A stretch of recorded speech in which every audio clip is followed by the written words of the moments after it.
I still remember the way the door clicked behind me that night.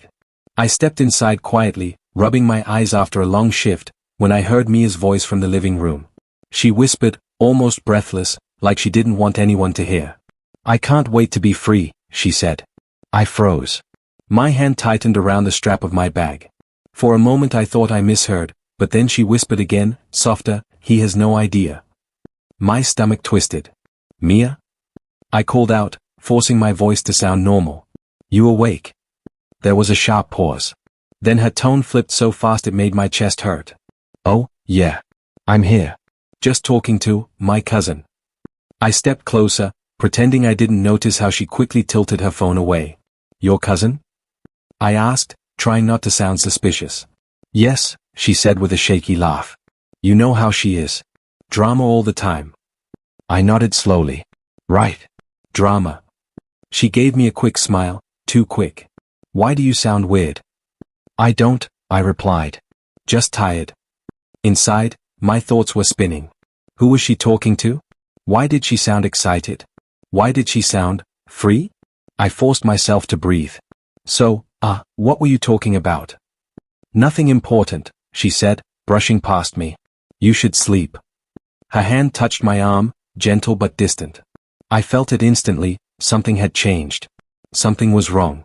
But I didn't want to start a fight. I told myself she loved me. I told myself I was overthinking. "Yeah," I whispered. "Maybe I should." She walked toward the kitchen, and I heard her phone buzz again. She lowered her voice, almost a whisper. "I'll text later." My heart thumped painfully. "Mia, who's texting you at midnight?" "My cousin," she snapped. "Why are you suddenly checking on me like I'm a child?" I swallowed hard. "I'm not. I just heard you." She rolled her eyes. "Ethan, can you not do this right now? I'm tired." I looked at her face, searching for the girl I loved. "I'm not trying to fight." "Then stop acting paranoid," she said, brushing past me again. I clenched my jaw, but I nodded. "Okay." She sighed like I was the problem. "Good. I'm going to shower." The bathroom door shut. I stared at the wall, my chest heavy and hot. I whispered to myself, "What's happening to us?" 1,000 memories rushed in, her laughter, her promises, the way she used to hold my hand like she'd never let go. And then another face came to mind. Lucas. My best friend. I didn't know why his name appeared in my thoughts, but it did. And it made something inside me sink. I shook my head. No. Lucas wouldn't do that. Mia wouldn't do that. I tried to convince myself. They love me. They care about me. I'm just tired. But even as I said it, I heard their voices in my memory, laughing together at a joke I didn't hear, whispering about surprises, texting each other more often than they texted me. Still, I told myself it was nothing. When Mia came out, she barely looked at me. "Good night," she said. "Good night," I replied, though my voice barely came out. I laid beside her, staring at the ceiling, listening to her quiet breaths. I felt something crack open inside me, quiet, painful, unforgettable. That was the night my world broke. And I didn't even know it yet. The first thing I noticed was how fast Mia hid her phone whenever I entered the room. One night I walked in and said, "Hey, what are you smiling at?" And she nearly dropped the phone. "Nothing," she said, pressing the screen to her chest. "Just a meme." I raised a brow. "A meme that makes you blush?" She scoffed. "Why are you checking on me again?" "I'm not checking," I said quietly. "I'm just asking." "Same thing," she muttered. I swallowed the bitter feeling rising in my throat. "Mia, we used to talk about everything." "Well, people change," she said, shrugging. The words hit me harder than she realized. Later that week, she said, "I have a study session tonight. Don't wait up." "Another one?" I asked. "It's the third time this week." "Do you want me to fail?" she snapped. "No," I whispered. "I just didn't know studying made you dress like that." She looked down at her tight dress and heels, then glared. "So now you're judging my clothes?" "I didn't say that." "You implied it." I rubbed my forehead. "I'm just worried, Mia." "Well, stop. I'm fine." She grabbed her bag and stormed out.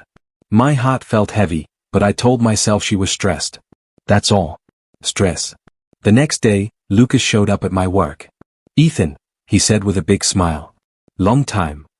I forced a smile back. Yeah. What brings you here? Just thought I'd check on you. He stood too close.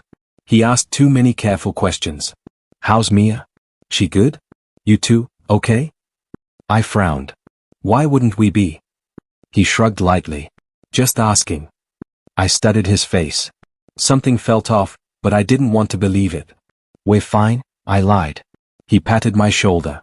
Good. You deserve that, man.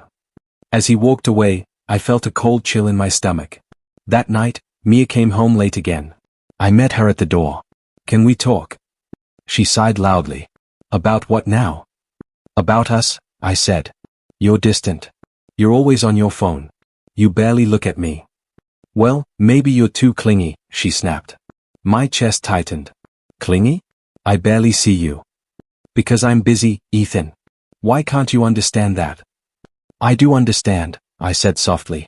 I just want to know what's going on. Nothing is going on. Mia, you're acting different, I whispered. Please just tell me the truth. She threw her bag on the couch. You're the reason I'm stressed. You suffocate me. My breath caught. Is that how you see me? Yes, she yelled. Every time I come home, it's questions, questions, questions. I'm tired of it. I stepped back like she'd slapped me. I'm trying to save us. Oh please, she said, rolling her eyes. Stop pretending you're perfect. You're the one ruining everything. Her words stabbed deep, and I felt myself shutting down. Mia, I whispered, I love you. She looked away. Whatever. Can you just look at me? I asked. No, she said flatly. I'm going to bed. Mia. Good night, she said, walking past me without a glance. I stood alone in the living room, staring at the shadows on the wall. Every part of me felt cold. I wanted to scream, cry, beg, but all I could do was whisper to myself. What am I losing? I didn't know the answer yet. But the cracks were there, and they were growing. When my laptop froze that morning, I didn't think much of it. I just sighed and said, great. Another thing going wrong. Jonah glanced over from his desk. Want me to look at it? I've got a few minutes. Yeah, I said, handing it to him. Please. It keeps crashing. He opened it up and hummed. Probably a sync issue. You got cloud backups? I think so, I muttered. Mia helped me set them up. Well, let's check, he said, clicking around. I leaned back, trying not to think about Mia, or Lucas, but their shadows kept crawling into my mind. After a minute, Jonah frowned. Ethan, did you mean to sync your phone messages to your cloud? My heart skipped. What? No. I didn't even know I did that. Well, they're here, he said. Do you want me to close it? My chest tightened. Something inside me whispered, look. Another part begged me to walk away. Open it, I said, even though my voice shook. He hesitated. You sure? Yes, I said quietly. Open it. He clicked a folder. I saw threads labeled with names, friends, work contacts, family, then one that made my throat close. Mia Carter. I forced my voice out. Click it. Jonah opened the messages, then instantly looked away. Ethan. I can give you privacy if. No, I whispered. It's fine. The first message was hers. Mia, I swear he's too soft. He'll buy anything I say. My stomach dropped. Too soft, I repeated under my breath. Jonah shifted uncomfortably. Maybe it's. Keep scrolling, I said. Another message appeared, this time from Lucas. Lucas, told you. He's easy to beat. Just play along. My hands trembled. I gripped the desk to stay upright. Ethan, Jonah whispered. Man, I'm sorry. Scroll, I said again, even though every word felt like another knife. More messages filled the screen. Mia, he's clueless. I can't even take him seriously anymore. Lucas, don't worry. Soon we won't have to hide anything. Hide. Anything. I felt my throat closing, my breath shallow. Jonah said gently, you don't have to read more. I do, I whispered. I need to know. Another message hit the hardest. Mia, he thinks I'm studying tonight. I'm actually with you. I blinked hard. She lied, every time. Jonah placed a hand on the desk, not touching me but close. You don't deserve this. Not from her. Not from him. I swallowed, trying to steady my voice. How long has this been sinking? Probably months, he said softly. Months? My chest tightened so painfully I had to sit down. I stared at the screen as if the words would change. Jonah cleared his throat. Do you want me to delete everything? No, I said. Keep it. I need to understand. You shouldn't go through this alone, he added. I forced a weak smile. I'm fine. We both knew I wasn't.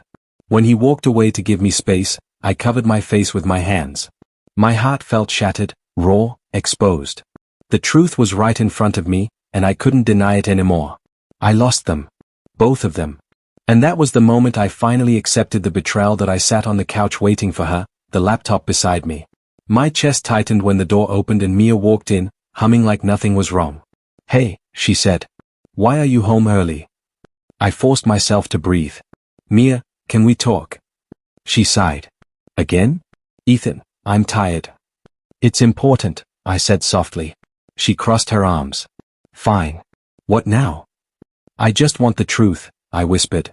About you. About us. Her eyes narrowed. What are you talking about? I know something's going on, I said. I don't want to fight. I just want you to tell me. She rolled her eyes. You're being paranoid again. I'm not, I said. Please. Just be honest with me. There's nothing to say, she snapped. You're imagining everything. I swallowed hard. Then why are you always hiding your phone? Because you keep trying to look at it, she fired back. Who wouldn't hide it? And the late nights? I asked. The anger? The distance? It's called stress, she said. You'd understand if you actually listened. I do listen, I whispered. No, you don't. You only hear what you want. My hands trembled. Mia, are you seeing someone? Her face twisted instantly. What? How could you ask me something so disgusting? Because I feel you slipping away, I said quietly. I feel you lying. She glared at me.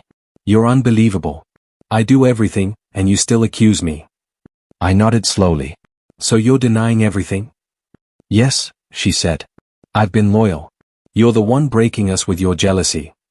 A sharp pain went through my chest. I leaned forward and opened the laptop. What are you doing? She asked. I want you to see something, I said. She stepped closer, curious, until the screen lit up. Her face went pale instantly. Mia, I whispered, these are your messages. Her voice cracked. Ethan, wait, I can explain. You said I'm too soft, I said. That I'm clueless. That I don't matter. She shook her head fast. No, no. I didn't mean that. I was upset. I was venting. And Lucas? I asked quietly. He said I'm easy to beat. That you two wouldn't have to hide anything soon. Tears filled her eyes, but there was no honesty in them, just fear. Please, Ethan, I'm sorry. I didn't want you to see that. You're sorry you were caught, I said. Not sorry for what you did. That's not true, she cried. I didn't know how to talk to you. You're always so emotional. You pushed me away. My heart cracked again. So this is my fault. No, I was confused, she whispered. Lucas was helping me. Things just happened. I closed my eyes. You lied every night. She grabbed my arm. Ethan, please. We can fix this. I swear. I gently pulled my arm away. No, Mia. Not this time. Her tears fell, but my heart wasn't moved. It was numb. I'm done fighting, I said. I'm done begging for honesty. I stood up and walked toward the hallway.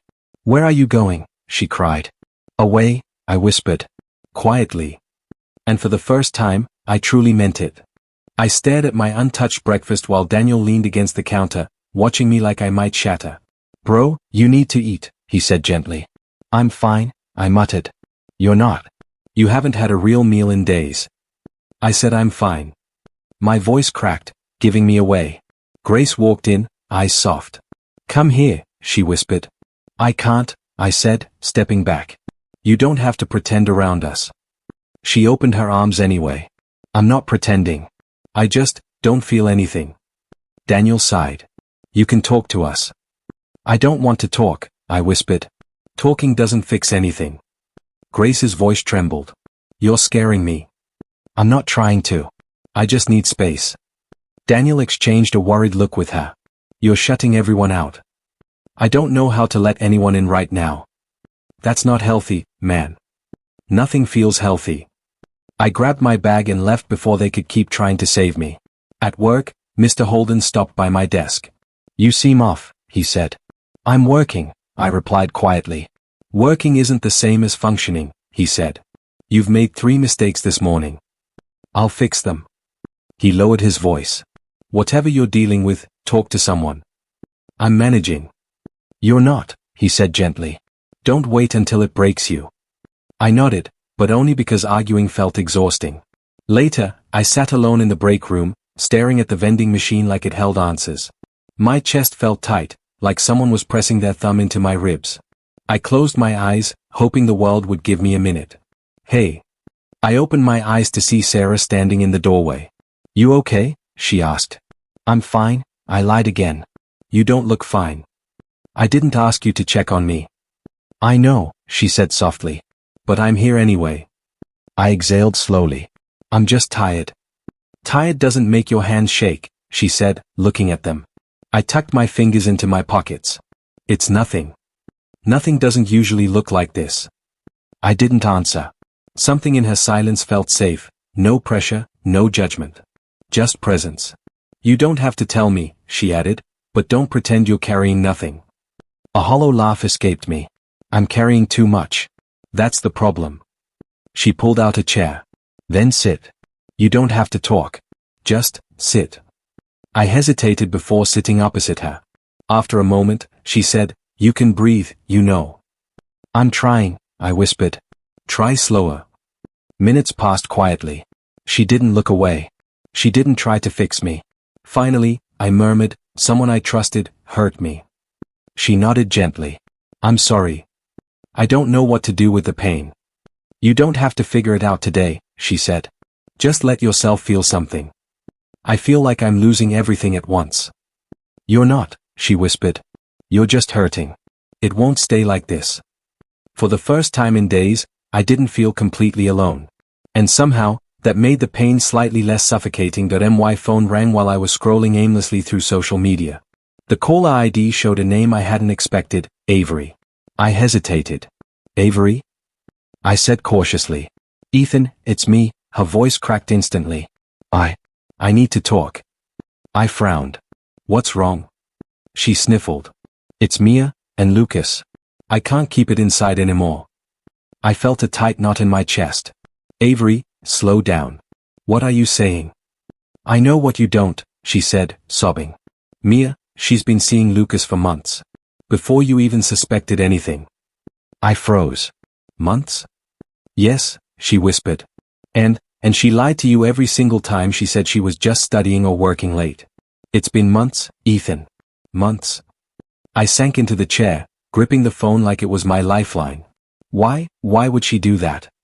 Avery's voice shook. She always felt above you. She thought you were too soft, too easy to manipulate. She mocked your loyalty to her, even behind your back. I closed my eyes. My heart pounded so hard I thought it might shatter. Mocked me, behind my back. Yes, she whispered. She told Lucas how naive you were. How you'd believe anything she said. Ethan. I'm so sorry. I wish I had told you sooner. I gritted my teeth. Why didn't you? I was scared of Mia, she admitted. She's not easy to confront. And Lucas, he's manipulative too. I didn't know how to stop them. I ran my hands through my hair. So everything, every excuse, every late night, it wasn't about me? No, she said quietly. It was all lies. All of it. I hate that it happened this way. I hate that you're hurting like this. I leaned back, staring at the ceiling. I can't believe it. I can't believe I didn't see it. You were blinded by love, she whispered. You saw the person you wanted her to be, not the person she actually was. Her words cut deep, but they also cleared the fog clouding my mind. So all those times I thought she was stressed or busy, she was planning. Planning what? To be with Lucas, Avery said softly. And to make sure you'd never know until she was ready. I wish I could have stopped it. I exhaled slowly, letting the anger and betrayal rise and mix with the sorrow I'd been carrying. I should have seen it.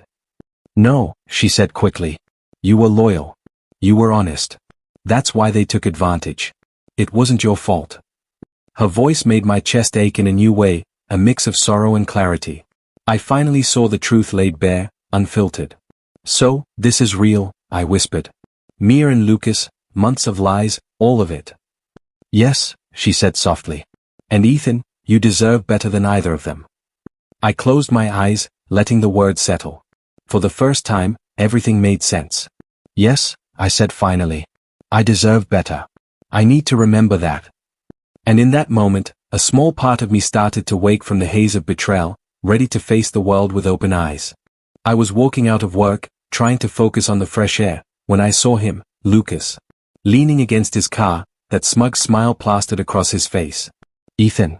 Fancy seeing you here, he called, his tone dripping poison. I stopped, keeping my voice steady. Lucas. He straightened, hands on his hips. I heard you've been looking for answers. You found any yet? I raised an eyebrow. I don't need to look for answers. I have them. He chuckled. Oh, I see. The soft, loyal Ethan finally realizes Mia made the right choice. I felt a heat rise inside me but forced my face into calm. She didn't make any choice for me. That's on her. Lucas smirked. You call it loyalty. I call it weakness. I told her you'd never see what was happening, and I was right. I clenched my fists, but my voice stayed steady. And now? Do you feel proud? He laughed. Proud? Ha. Ethan, she's mine. She always was. You just didn't notice. Something inside me snapped, but I refused to let it show. You think taking her from me makes you strong? It doesn't. Not really. Lucas leaned closer, his eyes sharp. It makes me better than you. You're the one left staring at nothing. I took a deep breath, forcing my chest to slow. Better? Maybe for a moment. But strength isn't measured by lies or cheating. His smirk faltered slightly. What's that supposed to mean? Before I could respond, Sarah appeared at the corner of the sidewalk. She stopped, eyes narrowing as she took in the scene. Ethan, she said softly, are you okay? I glanced at her and felt a surge of steadiness. Her presence grounded me. I'm fine, I said, but louder this time. Better than fine. Lucas's smile faltered. He glanced at Sarah. And who's this? This is Sarah, I said calmly. Someone who sees the truth. Unlike you. Lucas's jaw tightened. Ethan, don't think. Don't think what? I cut him off. That I'm still the same person you humiliated? That I'll let your words control me? His smile wavered. You think you're strong now? I know I am, I said. Stronger than you, stronger than Mia's lies, stronger than your little games. He looked around, suddenly aware of the small crowd forming across the street. The confidence he wore like armor was cracking. You haven't won, he spat. Not yet. I shook my head slowly. I've already won, Lucas. Winning isn't about taking someone. Winning is realizing you can survive their lies and still stand tall. He took a step back, eyes narrowing. I could see the fear he was trying to hide. Enjoy your little victory, Ethan, he muttered. Then, without another word, he walked back toward his car. I exhaled, feeling the fire inside me settle into something sharper, a quiet strength. Sarah stood beside me, her hand brushing mine. You handled that well, she said softly. I nodded, staring after Lucas. Not just well. I handled it the way I should have. Calm. In control. For the first time, I'm not afraid. The shift was real. I wasn't the weak one anymore that I walked into the office later than usual, the quiet hum of computers filling the empty space. Sarah was already there, typing quietly. Morning, I said, trying for normal. She glanced up and smiled softly. Morning, Ethan. Late night again? I've been thinking, I said. A lot. She nodded. Sometimes thinking is good. I rubbed my eyes. Yeah, but I don't want to just think anymore. I want to do something. Her smile grew. That sounds like a plan. I started working with more focus than I ever had. Each report I finished, each spreadsheet corrected, felt like I was rebuilding pieces of myself. I stayed late, long after everyone had gone. Ethan, you're still here. Sarah's voice startled me one night. I can't stop yet, I admitted. Feels like I need to fix me. You're doing fine, she said gently. Step by step. I nodded, grateful she didn't push me, didn't question me. Her calm presence became a quiet strength beside me. One morning, Mr. Holden called me into his office. Ethan, I've got a major project for you, he said, sliding a folder across the desk. I glanced at it. This is huge. It is, he said, leaning back. I know you can handle it. I've noticed your focus lately. You're ready. I swallowed hard, a mix of nerves and excitement twisting in my chest. Thank you, sir. I won't let you down. I know you won't, he said, with a hint of a smile. Just remember, this isn't just about work. It's about proving to yourself that you're stronger than your past. I nodded, feeling a fire I hadn't felt in months. That evening, I stayed late again, planning, organizing, strategizing. I even started hitting the gym afterward. Sarah stopped by, watching me lift weights with steady determination. You're really pushing yourself, she said. I need to, I said. I want to be better. Stronger. Not just for work, or for anyone else, but for me. You're doing it, she said quietly. I can see it. I smiled faintly. Feels good, actually, to take control again. Day by day, the late nights, the focus, the small victories, each one chipped away the weakness, the heartbreak, the fear. I felt my mind sharpening, my body getting stronger, and my heart slowly healing. One night, as I packed my bag, Sarah walked up beside me. You're not the same person I met weeks ago. No, I said, exhaling. I'm not. I'm stronger. I'm awake now. She smiled, a small but genuine smile. Good. That's what you needed. And for the first time in months, I felt it, not just anger or sadness, but power. Power I hadn't realized I still had. The turning point wasn't a single moment. It was every choice I made after. Every hour I worked. Every thought I conquered. Every night I refused to break. I was done being weak. I was ready to reclaim my life. I didn't plan to check on Lucas, but word traveled fast. I heard from Daniel that things at his office were falling apart. Ethan, you won't believe it, Daniel said over lunch. Lucas got called in for mistakes, huge ones he always covered up. The higher-ups found out. I leaned back, a small, quiet smile tugging at my lips. Really? Yeah. It's like everything he built is crumbling overnight. I stayed silent for a moment. Part of me felt satisfaction, but I reminded myself, I didn't touch any of it. Karma was doing its work. Later that week, I ran into Mia at the cafe she used to haunt with Lucas.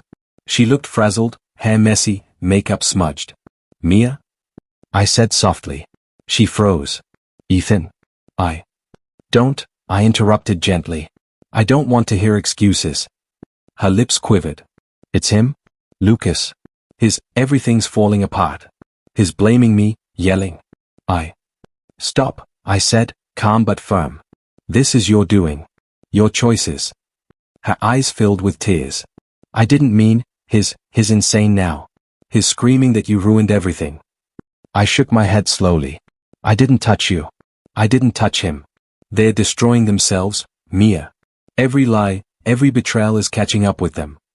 She looked at me, panic and guilt mixed together. I never thought it would be like this. You never thought. I whispered. You never thought your actions would have consequences. She shook her head. I was selfish. Save it, I said. I've heard enough from you before. Now just watch. Watch how you and Lucas crumble without me touching a thing. She flinched, but I didn't let my anger show. Only the quiet fire of truth. The next day, I heard Lucas had been called into a meeting with HR, reports he ignored, emails he deleted, budgets he mismanaged, all exposed. And Mia? She was caught in the crossfire, yelled at for mistakes she let slide for him.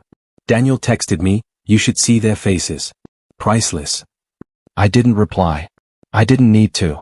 I pictured them both scrambling, the power they thought they had slipping through their fingers.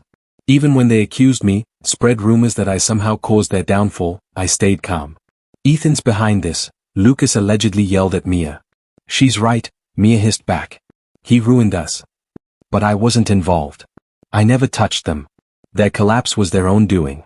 I sat quietly in my apartment, sipping coffee. The satisfaction wasn't loud. It was subtle, quiet. Watching justice unfold without me having to lift a finger was powerful. No revenge. No plots. Just karma. And for the first time in a long time, I felt completely free. I let the chaos happen around them and finally exhaled, knowing that their downfall wasn't my burden, it was their own. The knock at my door startled me. I wasn't expecting anyone, certainly not her. Mia? I whispered, my voice cautious. She stumbled inside before I could answer, tears streaming down her face. Ethan, please? I need to talk to you. I stepped back, keeping my arms folded. I'm listening. But I'm not letting you trap me again. She fell onto the couch, shoulders shaking. Lucas, he cheated on me, Ethan. Used me. Left me trapped. I stayed silent, letting her words settle. I didn't know where else to go, she continued, voice breaking. I realized too late, everything I did, everything I lied about, it's all coming back to me. I looked at her carefully. The fear, the shame, it wasn't acting. And now? I asked quietly. Now. I just want to. I need to apologize, she whispered. I never should have hurt you. I never should have. Stop, I said softly. I'm not here for apologies. I'm not here to let you back in. Not now. But. She tried to move closer, reaching for my hand. You were always my safe place, Ethan. Even when I lied, I felt that about you. I shook my head gently, stepping back. That was your version of safe. Not mine. I'm not going to be part of your trap this time. Tears fell faster now, and she sank back against the couch. I don't even know who I am anymore. Lucas, I thought I had power, I thought I was in control, and now I'm nothing. Alone. You're learning the hard way, I said quietly. But I don't feel anger toward you. Not really. Not anymore. Her voice cracked. Not angry? No, I said firmly. I've stopped carrying that. I've realized, peace is stronger than anger. Peace is what I keep now. And peace means I won't let you pull me back into chaos. She sobbed, and I could see every bit of pride and arrogance she once had dissolved before me. I ruined it all, she whispered. I thought I could control everything. But I lost myself. And I lost you. I exhaled slowly, the tension inside me finally easing. You lost yourself, Mia. That's something only you can fix. And as for me, I'm done being a part of that story. She leaned forward, trying once more to reach me. Please? Ethan, just, forgive me. Please. I shook my head, calm. I don't need to forgive you. I need to keep moving. And that's exactly what I'm going to do. Her shoulders slumped. The weight of regret crushed her, but I didn't feel satisfaction or revenge. I just felt peace. The door closed behind her when she left, and I leaned against it, eyes closed. No anger. No hatred. Just quiet, unshakable peace. I was sitting in my apartment when the doorbell rang. My heart didn't skip a beat this time. Mia, I said, opening the door slightly. She looked desperate, eyes red, hair messy. Ethan, please. Just listen to me. I raised an eyebrow. Listen? Or trap me again? No. I made mistakes, I know, I interrupted calmly. I know everything. And I'm done. Her lips quivered. Done? You can't just. I need you. I need us. I shook my head, a laugh escaping me, soft, quiet, but real. Us? That us ended months ago, Mia. You chose your path. I chose mine. And mine doesn't include you. Tears ran down her cheeks. Ethan. I was wrong. I swear. Lucas, he's gone. He used me. Left me. I want you. I took a slow breath. I feel sorry for you. I really do. But sorry isn't enough anymore. It never will be. You lost me, Mia. You lost yourself. And I won't go back. Her shoulders slumped. So, that's it. That's it, I said quietly. A text buzzed on my phone. I glanced at it. Lucas. Stay away from Mia. Or else. I laughed again, louder this time. A sound I hadn't made in months. Or else? Really? I whispered the words out loud, shaking my head. Lucas, you always thought threats would scare me. You always thought power came from fear. Look at you now. His reply came quickly. Ethan, you don't understand. You're making a mistake. Stay away, or... I put my phone down. Calm. Collected. I understand perfectly, I said to the empty room. You lost the war the moment you started it. And now? You're powerless. All you have left is regret. I looked back at Mia, still trembling. And you have a choice. You can either walk away and learn from this, or stay and watch your life continue to crumble. But I will not be part of it anymore. She nodded slowly, swallowing her tears. I understand. I closed the door gently. No anger. No shouting. No revenge. Only silence. I sank into my chair and exhaled, letting the weight lift from my chest. For the first time in months, I wasn't chasing anyone's lies, nor running from betrayal. I was in control. Not through revenge. Not through threats. Not through anger. Through peace. Through knowing my worth. Through silence. The story I once thought was mine to lose, was finally mine to own.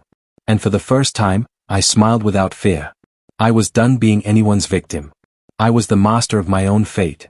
And Mia, and Lucas, they were just echoes of a past I had outgrown. That I arrived at work early, the sunlight cutting through the glass windows, and for the first time in months, I felt ready. Ethan. Can I have a word? Mr. Holden called from across the office. I approached cautiously. Yes, sir? You did incredible work on the Jensen project, he said, smiling. I've never seen someone handle such a complex assignment with this much precision and calm. Thank you, I said, trying not to let pride creep in too much. Don't try to be modest, he said, chuckling. This was exceptional. I want you to lead the next one. I nodded, a warmth spreading through my chest. I won't let you down. You never do, he said. Later, I walked past the break room and saw Sarah, sipping her coffee and glancing at me with that quiet smile that had come to mean so much. Morning, I said softly. Morning, Ethan, she replied. You look different. Happier. I feel different, I admitted. I've been building myself back. She tilted her head. I've noticed. You've changed. And it's good. I smiled faintly. It's not about forgetting the past. It's about learning from it, and becoming someone better because of it. She nodded. I'm proud of you. Thanks, Sarah, I said, feeling something in my chest shift. Her support wasn't replacing what I lost, it was helping me heal it. Later that evening, I visited my parents. My father looked at me, eyes soft. Ethan, we're proud of you. You've grown so much. I blinked, surprised. You really think so? My son, my mother said, tears in her eyes, you've become a man who doesn't let betrayal define him. A man who faces challenges with strength and integrity. We're proud. I felt a lump in my throat. Thank you. That means everything to me. Back at my apartment, I sat quietly, letting the day's moments sink in. Praise at work, trust from Sarah, pride from my family. I realized this was what victory felt like, not revenge, not anger, not control. It was growth. It was peace. It was being the man I wanted to be, someone who could rise above lies, heartbreak, and manipulation, and still remain true to himself. Hey, Sarah's voice came softly from the doorway. Dinner? I smiled and nodded. Yeah. Let's go. And as we walked out together, I felt the weight of the past finally lift. The betrayal, the heartbreak, the lies, they were still there, but they no longer owned me. I had survived. I had healed. I had become the man I was always meant to be. And that was enough. That I saw her across the street, standing outside the cafe where we once met so many times. My first instinct was to look away, but something, curiosity, perhaps, kept me watching. Mia, I said softly as I approached. She turned, eyes wide, red-rimmed from crying, hair falling into her face. Ethan, her voice trembled. I stopped a few feet away, hands in my pockets. It's been months. She nodded, biting her lip. I've changed. I raised a hand, stopping her. Don't. She blinked, confused. I wanted to show you that I'm sorry. That I. You think your apology matters now? I asked quietly. Her lips quivered. I messed up everything. Lucas, he's gone. He left me. I don't know how to fix any of it. I stayed calm, watching her fall apart. There was no anger in me, only clarity. It's too late, Mia. Everything you had is gone. Everything you built on lies, collapsed. She stepped closer, tentative. Please, can we? I don't know, be friends? I shook my head slowly. No. Not friends. Not anything. You had your chance.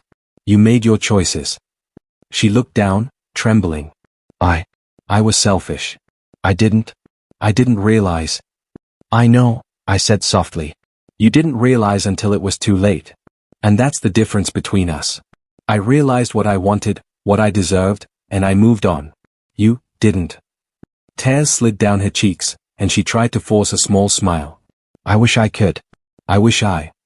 You don't get to wish anymore, I said, calm but firm. Life isn't about wishes. It's about actions. And your actions left nothing but regret. She looked at me, broken, and I felt nothing. No pain, no fire, no longing. Only freedom.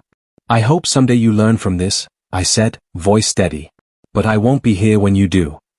She swallowed hard, nodding, unable to speak. I turned and started walking away, each step lighter than the last. For months, I had rebuilt myself. I had found strength, peace, and purpose.